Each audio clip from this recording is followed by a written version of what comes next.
working with a scary towel. I want to apologize for the quality of this video.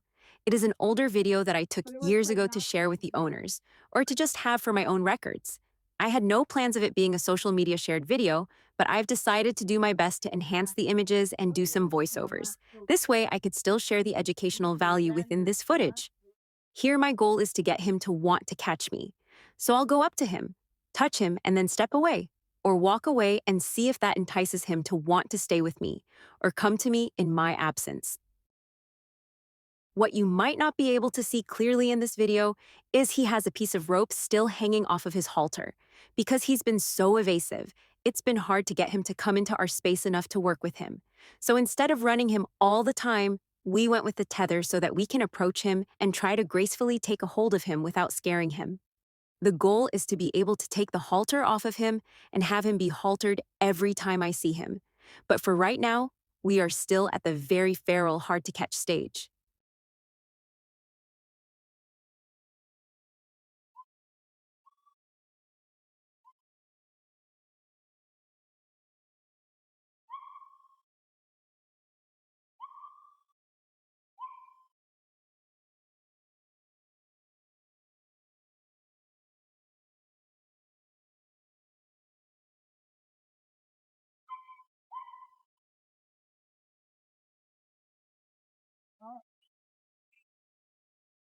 I move to different points within his space to keep him interested in me.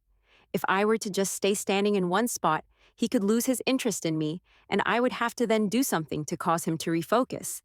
This way, he is being allowed to feel brave and approach versus made to follow.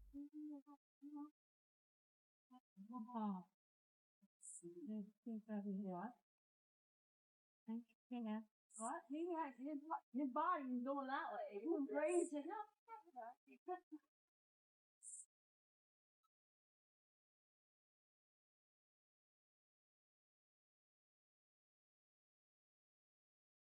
I try to keep the gap between us inviting to close. If I were to walk off too far, I could easily lose the connection to draw him towards me. With too big of a gap, he could simply go off and mind his own business.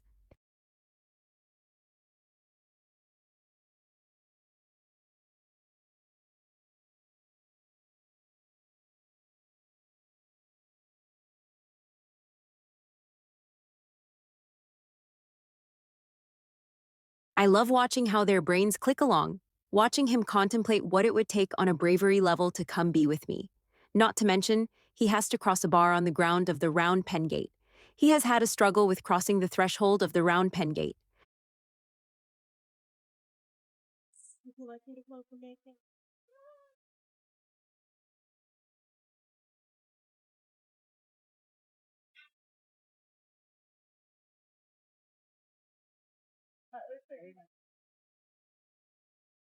Well, you on the towel.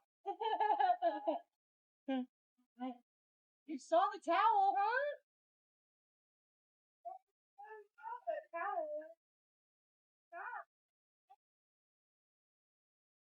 What's doing, mister? Go check it out all by yourself. See, he's brave, though. Real brave.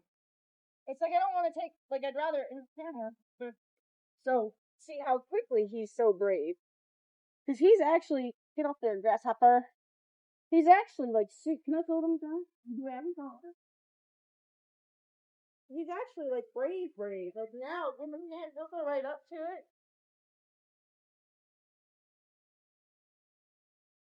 Be brave. Be a big, brave boy. Oh, you didn't come to me? I'm cool with that, too. You want me to show you? Look, I'll show it to you. I like that. He asked me to help him, and then he was willing to come because I did.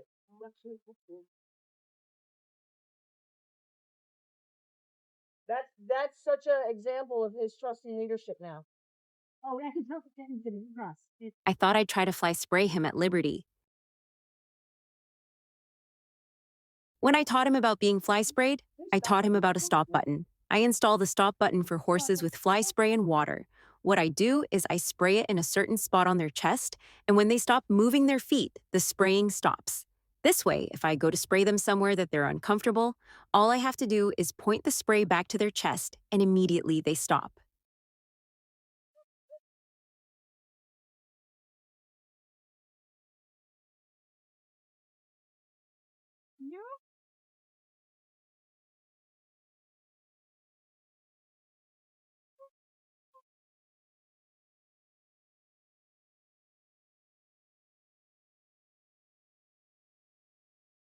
Okay. Let's see. Let's see. All right.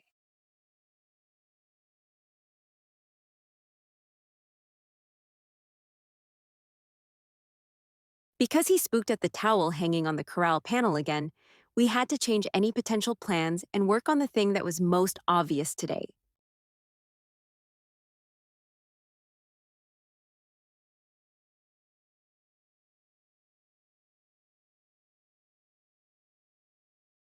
Walking away while causing a movement in the towel helps him keep it in his sights without feeling like he has to run away from it.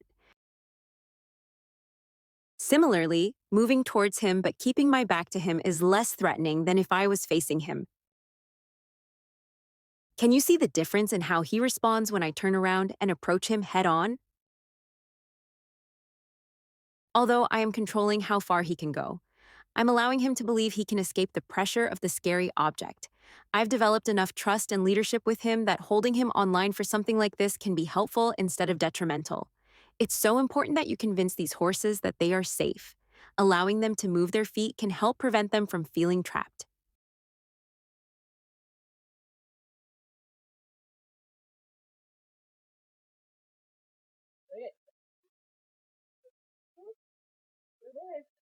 Right.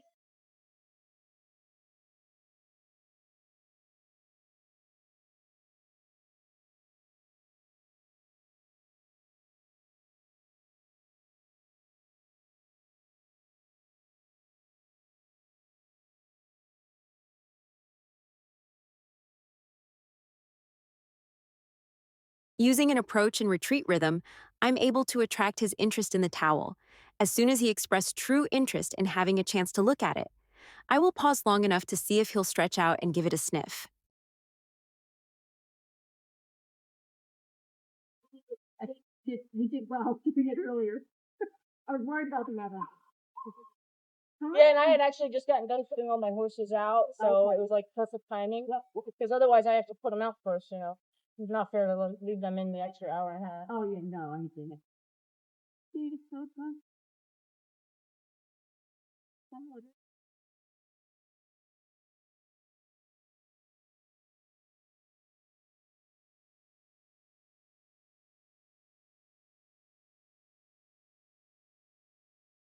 He's more likely to check it out if I turn my back to And the him funny and thing let him have access is to it facing without my them is much focus. more pressure than if I was to turn my back.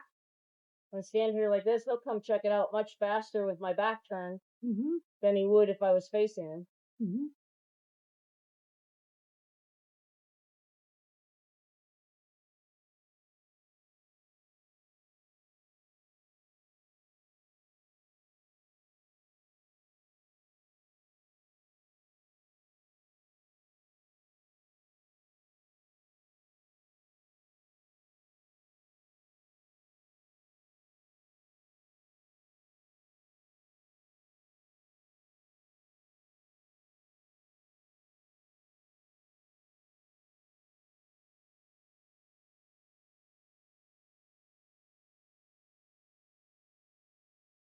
You can't be curious if they're scared, so the fact that he's able to be curious is a good thing.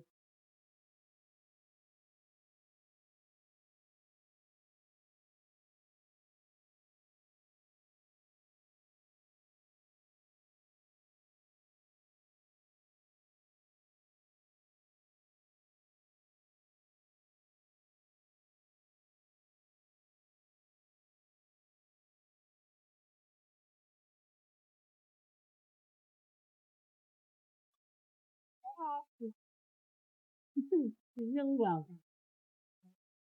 He's terrified of it. But he's terrified of the towel? Of the towel. He's really smart.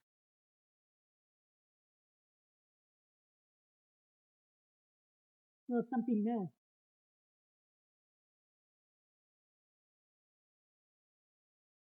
That's actually nice. He didn't go tearing off. Really good. Because when I teach them about saddles, I have a saddle that I let them chew on and all that stuff, and I'll take it right off their back and drop it on the ground just to see how much they can tolerate something. Because little kids put a saddle on a horse and they're like, oh, and then they drop it, and next thing you know, they get a horse kick them in the head. Yeah. So all this kind of stuff's important.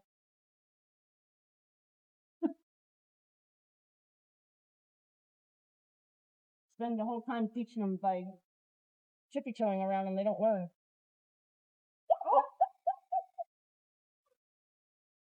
Well, that was actually funny. He tried to kick the towel. I'm like, God, he's so scared. You've never seen a towel before. This could be a puss-eating towel. You never know. It's cool, this towel. Hi. You want to kick it some more, or you want to let me touch it?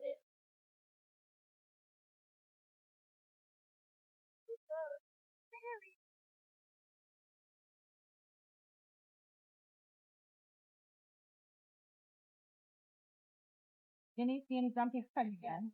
Oh. Fine. Yeah.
You know, every time I want him to do that, but every time he does, my thumb happens to be right there.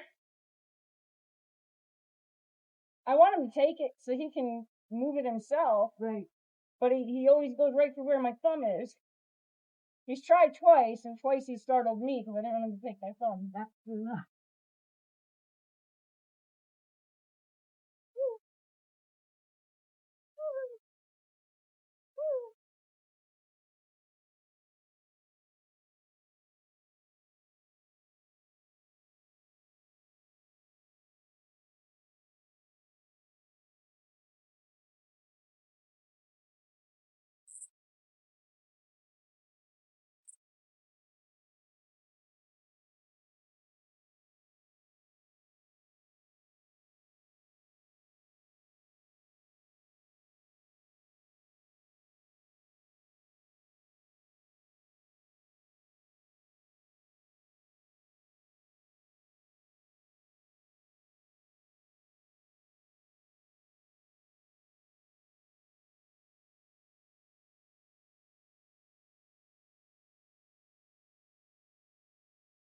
It doesn't hurt to test whether or not they are thinking about you.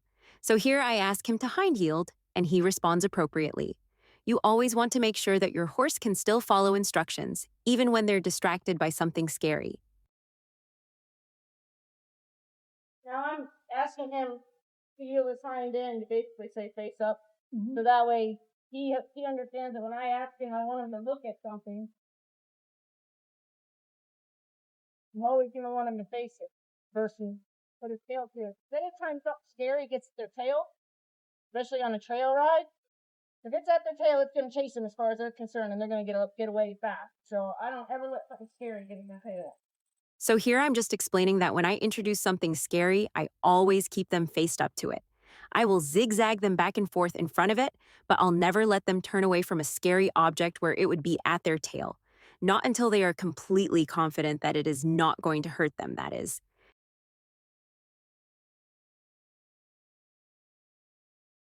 Are you bored watching this? Yeah, it is boring. But if you are reading this little guy's body language, you can see that he still has a lot of flight in his reactions. Until he isn't fazed by the towel, I will continue to try to help him overcome his fear. So just utilizing something he's learned already by asking him to do it. But I'm not doing it correctly because he's not doing it bad. I'm doing it as an instructor. So I In wouldn't case do I never the told you, when I tilt voice my head as if I have water without in my knowing the ear, direction. I'm asking Dante to swing his butt away from that cue.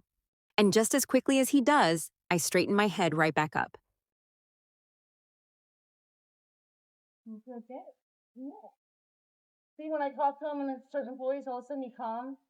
It was weird, like, and it's a silly voice, but it works for him right now. You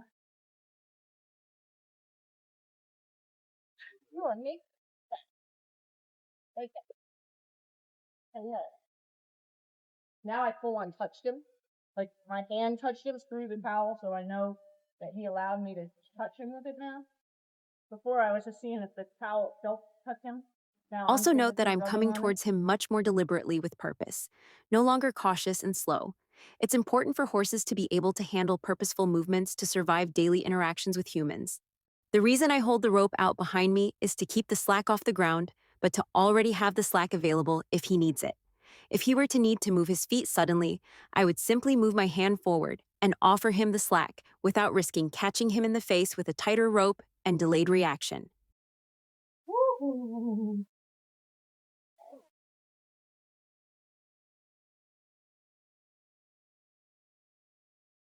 Big break.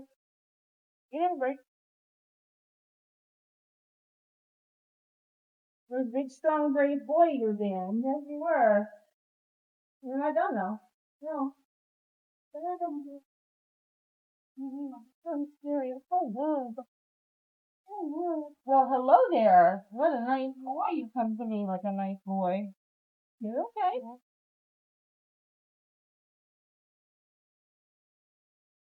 That's all right. You know, okay. I'm looking at everything. Even when I turned the heat up and tried to touch him on Just his like where neck, it said I could him. still test his responsiveness by asking Get him to that follow down. the directions Oh to yeah. yield his hind end. That's a good place to end.